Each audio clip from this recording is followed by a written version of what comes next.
Buen día, estimados alumnos.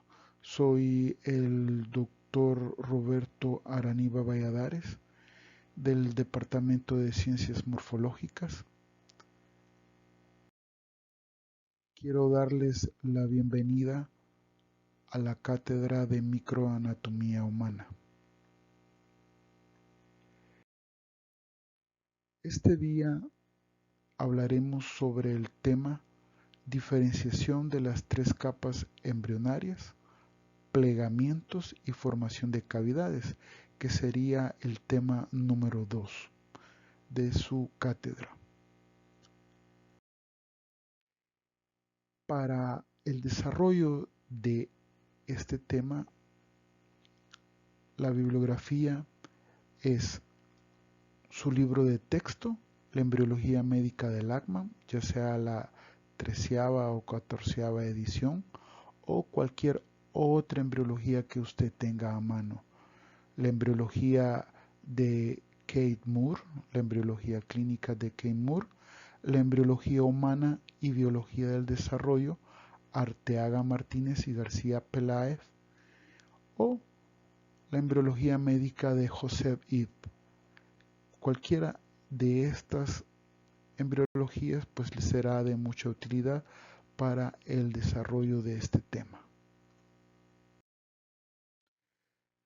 Los objetivos que veremos hoy son distinguir la formación de la somatopleura y esplanopleura, definir el origen de la musculatura estriada y lisa, analizar la formación e importancia de los plegamientos embrionarios, localizar el intestino anterior, medio y posterior, el celoma intraembrionario, sumarizar el desarrollo de los miembros y por último, enumerar los componentes del pedículo de fijación o cordón umbilical. ¿Por qué este objetivo está en rojo? Porque yo les pediré que por favor investiguen sobre este, pero no sin antes darle las páginas de referencia de su libro de texto. Y el desarrollo total de todos los objetivos, pues los encontrará en una presentación de PowerPoint que está en su campus virtual. Iniciemos. Tenemos que hablar sobre el celoma intraembrionario, pero ¿qué es celoma? Celoma significa cavidad, cavidad intraembrionaria. Entonces estaríamos hablando de las cavidades corporales. Para iniciar debemos de recordar, hacer un pequeño recordatorio sobre el proceso de la gastrulación. ¿Cuáles son las capas que se derivan de este proceso? Mencionaremos la primera, que sería el ectodermo. El ectodermo de color celeste. La siguiente sería el mesodermo de color rojo, mesodermo. Y por último mencionaremos a la capa endodérmica, endodermo de color amarillo. Estas son las tres capas germinativas, pero en este tema tenemos que hacer énfasis sobre el mesodermo, mesodermo intraembrionario. Entonces, podemos mencionar que el mesodermo lo podemos dividir en tres porciones. El mesodermo paraxial, en donde encontramos el desarrollo de las somitas. La siguiente porción sería el mesodermo intermedio, que da origen al aparato urogenital o al aparato urinario y gonadal. Y por último tenemos a lo que sería el mesodermo lateral. Mesodermo lateral. Este mesodermo, conforme se está dando el desarrollo embrionario, pues sufre ciertas hendiduras y se separa en dos láminas o en dos capas. sobre el mesodermo lateral, y es lo que veremos a continuación.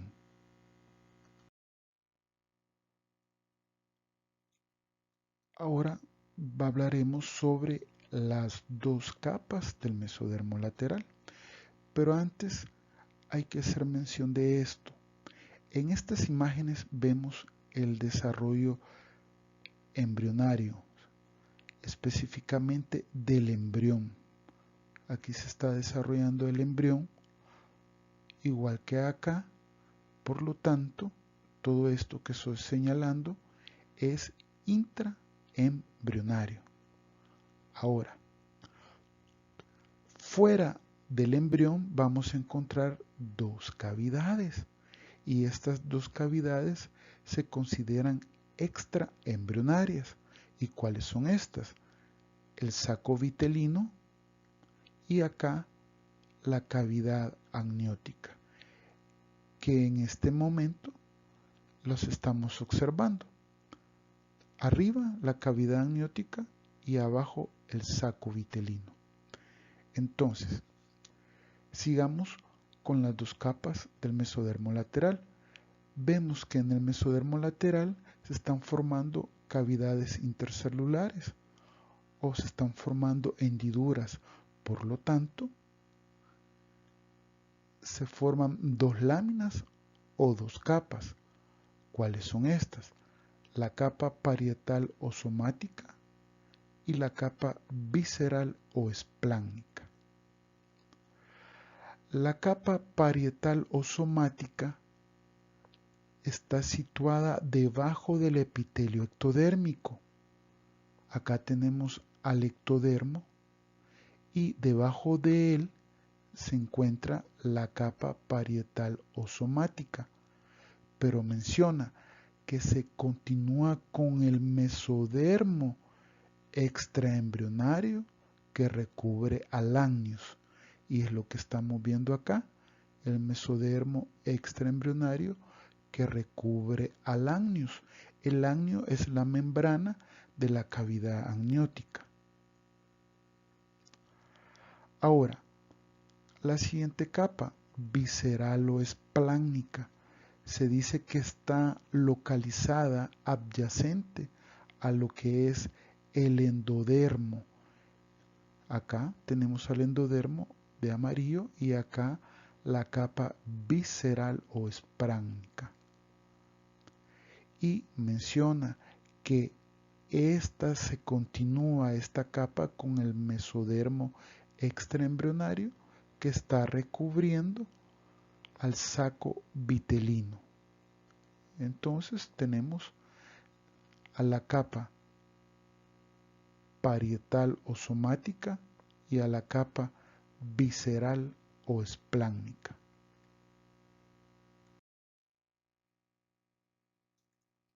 Bueno, ahora veamos qué sucede cuando el mesodermo somático se une con el ectodermo embrionario. Acá tenemos al ectodermo embrionario y este se une al mesodermo somático.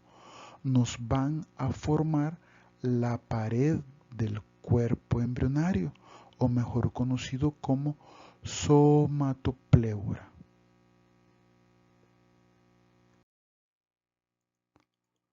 Ahora, ¿qué sucede cuando el mesodermo esplásmico se está uniendo a lo que es al endodermo embrionario? Se forma la pared del intestino que se conoce como esplanopleura. Durante el segundo mes de desarrollo embrionario, el celoma intraembrionario se divide en tres cavidades corporales. ¿Cuáles son estas? La primera que vamos a mencionar sería la cavidad pericárdica. La segunda sería la cavidad peritoneal. Y la tercera, la cavidad pericárdico-peritoneal, que está uniendo a las dos anteriores.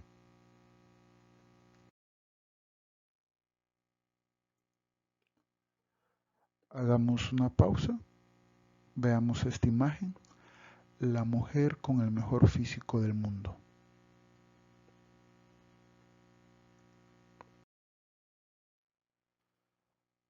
Ahora hagamos un recordatorio de lo que vimos en anatomía macroscópica. Cuando hablábamos del tejido muscular o de los músculos, el tejido muscular se puede clasificar de dos maneras, en estriado y en liso. Ahora, este músculo estriado se clasifica en esquelético, músculo estriado esquelético y en músculo estriado cardíaco.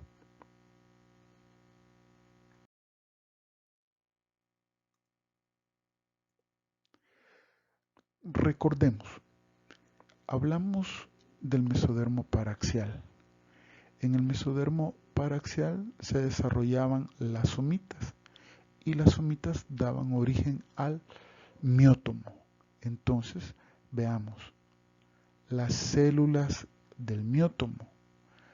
Estas comienzan a alargarse, a tener una forma alargada, fusiforme, y a esto le conocemos como células miógenas o mioblastos. Estos mioblastos son células musculares embrionarias derivadas del mesénquima, del tejido conjuntivo embrionario o tejido conectivo embrionario. Entonces, estamos hablando del término mesénquima.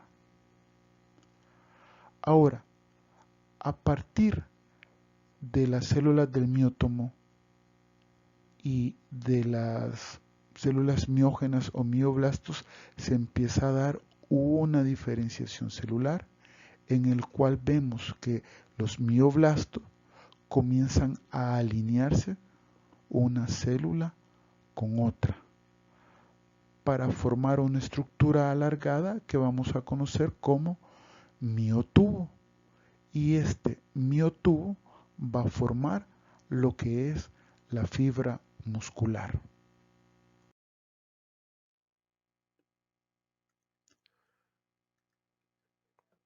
Si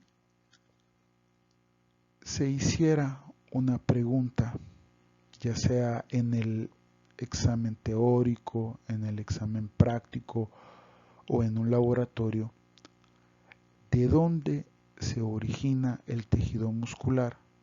La respuesta sería de la hoja germinativa mesodérmica.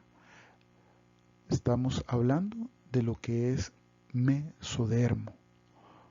Entonces, el músculo esquelético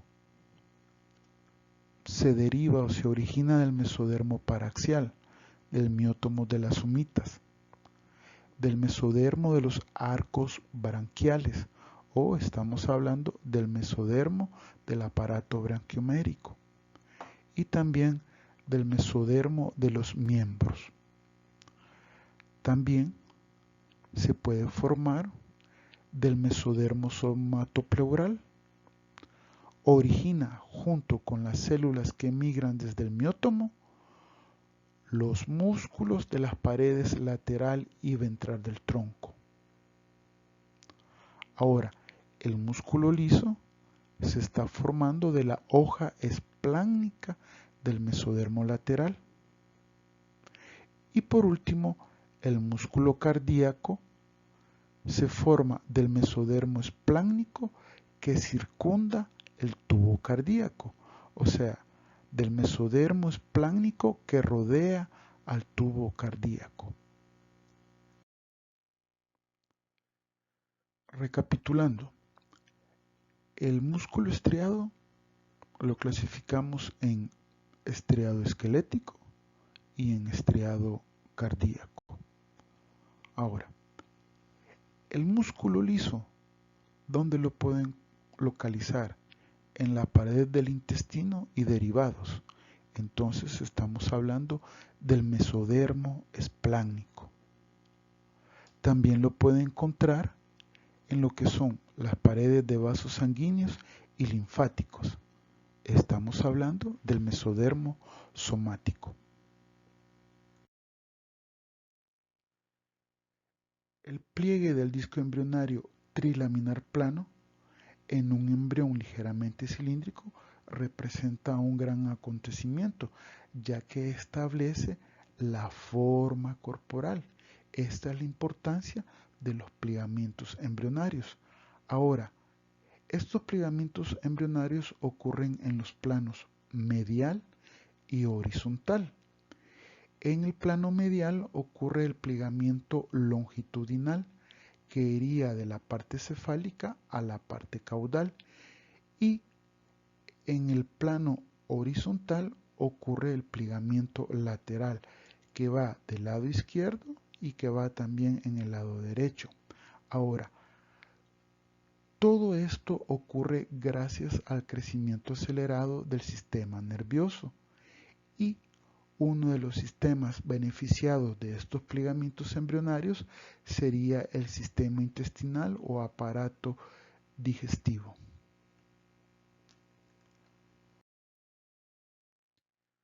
Acá en estas imágenes estamos viendo el plegamiento longitudinal, en el cual se está dando un pliegue cefálico y un pliegue caudal.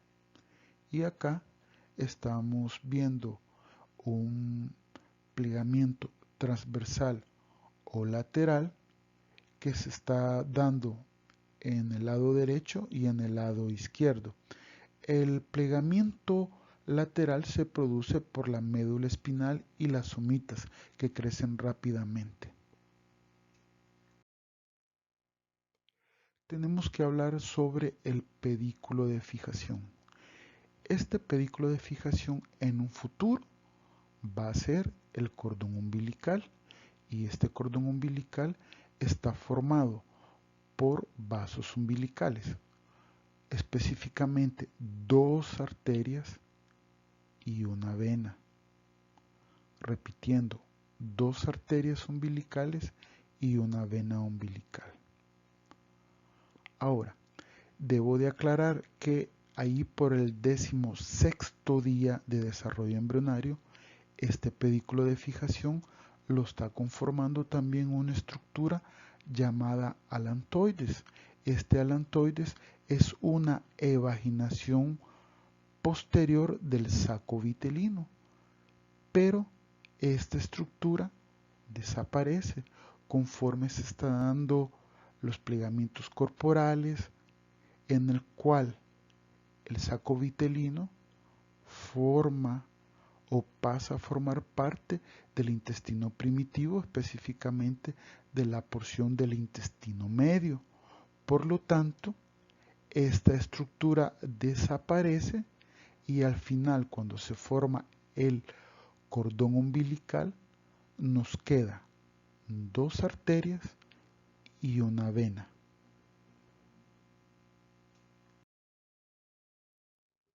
Gracias por su atención. Cualquier duda, consulta, pregunta sobre este tema, por favor hacerla en el foro. Bendiciones. Gracias.